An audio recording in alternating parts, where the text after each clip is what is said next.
First, give us perspective of how important, how historic a day this is for the MAGA movement and grassroots in liberty-minded folks down in Texas. Yeah, Steve, good to be on. I mean, right now we've got a really important election going on down in Texas, as you were just highlighting. This is a question today for voters in Texas. Are you for the status quo and maintaining the garbage that we've been doing for forever now? Or are you actually wanting to try to change things? And, it's not just the Texas House and the speaker's race that you're just talking about, but we have congressional races going on, in particular, obviously, Texas 23, where you've got Brandon Herrera, who represents kind of an insurgency of change, wanting to take on the status quo against Tony Gonzalez, who represents essentially just more of the big government appropriations that have been messing up Washington for far too long. He voted for the FISA reauthorization. He voted against the warrant protections. He was the only member of the Texas delegation who did not sign on to the Texas border plan that formed the basis of H.R. 2. He called by H.R. 29 bill, which requires that we detain or turn away, quote, unchristian. He has referred to conservative members of the House and the Freedom Caucus or otherwise as effectively members of the Klan. He did that on national TV and has doubled down on that. Has voted for massive spending bills, voted for gun control when we needed leadership to stand up against gun control. As you saw, I had a hearing last week with the ATF director. They're now using the legislation that Tony supported to try to make sure that they're going to go after law-abiding citizens and make it to where I don't even know if I need a license to sell a gun. So just go down the list of things. It's more of the same. Today is a day to try to change that in Texas.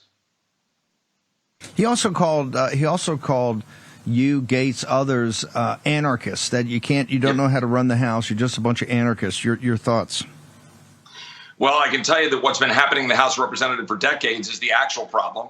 Continued empowerment of elite to make decisions behind closed doors, to drop mega billion-dollar bills on the floor of the House, trillion-dollar bills, continue to rack up debt, spend money we don't have, leave our borders wide open while kissing the butt of the Chamber of Commerce, leaving us exposed and dangerous. They're the people that have been messing up America for far too long. That's why the approval for Congress is always about 15 to 18%. I'm happy to side with the 80 to 82% of Americans who want to see change. I'm proud to be a member of the Freedom Caucus. I'm proud to align with people who are tired of the status quo and want to change things. Tony represents the status quo. It's that simple. Talk to me about, you've got a bill up. It's about voting, I think, illegal aliens. Walk me through this. Yeah, I've got a bill. Actually, it's about illegal aliens voting. As you well know, the SAVE Act, we've introduced legislation that passed out of committee last week. Hopefully it'll be on the floor of the House either the week we get back or the following week, that would require documentary proof of citizenship to vote in federal elections. Yes, it is currently unlawful to vote in a federal election if you're not a citizen, but there's no real strong mechanism to enforce it. And in fact, federal law prohibits states from enforcing it. It's so bad that Arizona has two different systems: a state system where they pass legislation to require citizenship, and then a federal system where they're prohibited from doing it. So we want to clear the decks. We want to have a requirement nationwide, have a standard nationwide. It's totally constitutional. There's not a federalism concern here because we have the authority as Congress to set the terms of our elections. So we can do that. We should do that. We should require citizenship. I hope the House will vote on this. Credit to House leadership. Last week, we passed a bill that was D.C. focused to prohibit D.C.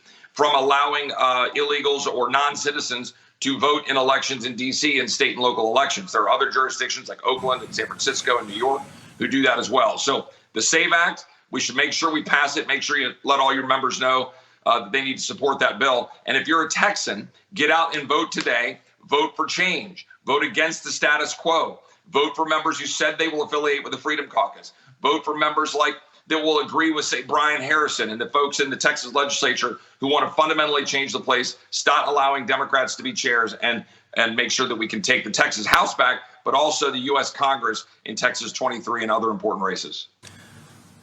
We want to have you back later in the week, talk about spending appropriations bill, but we'll save that for another day. It's not quite so hot. Chip, where do people get you on social media? Chip Roy TX, CHIPROYTX on Twitter, or at roy.house.gov for my official website. But yeah, please get out there and follow it again. Show up in Texas today. Big race today. Make sure that you show up and vote for the people who want to change the place and not for the status quo. And that means showing up. Make sure you support Herrera over Gonzalez, and you do other things throughout the state of Texas. Huge day today. Chip, thank you so much. Congressman Chip Roy from Texas. Grace and Mo.